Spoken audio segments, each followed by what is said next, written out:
their lives are still full of exactly the same troubles that characterize human life in general. And so you compare yourself on one dimension. You don't see, well, the person's worked 80 hours a week for 40 years and it's blown all his relationships out of the water.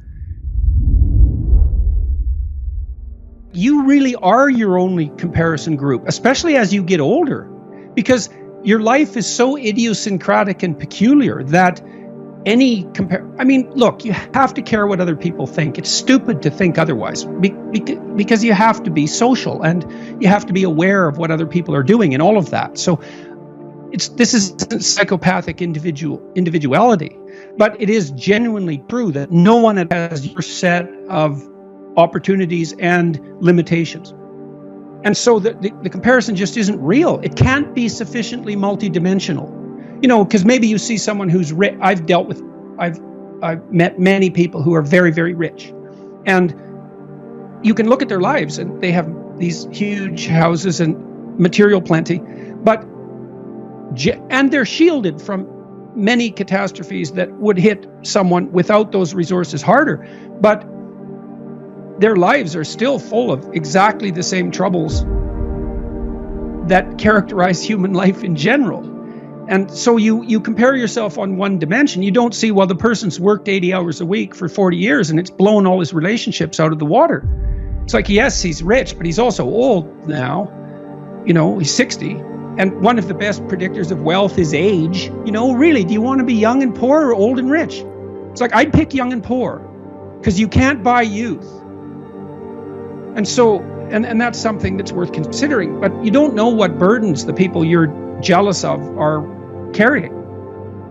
So leave it be. It's not helpful to you to be envious. And I learned that looking at, power mad C-suite types. First of all, they're generally not power mad because power is actually an unbelievably unstable way of establishing authority.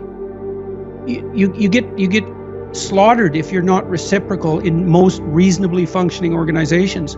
And if you're in an organization that only rewards the exercise of power, the probability that organization is going to fail in totality is extraordinarily high. Because it's a tyrannical organization, it'll lose touch with its customers. So the C-suite types, they're working nonstop.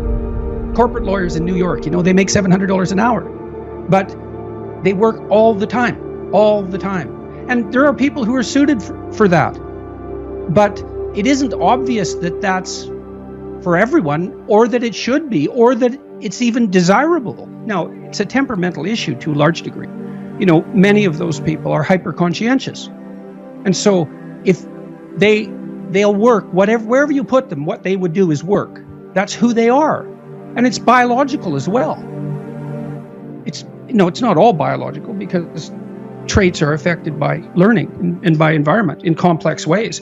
But a huge chunk of it is that you're born like that. And that has advantages and disadvantages.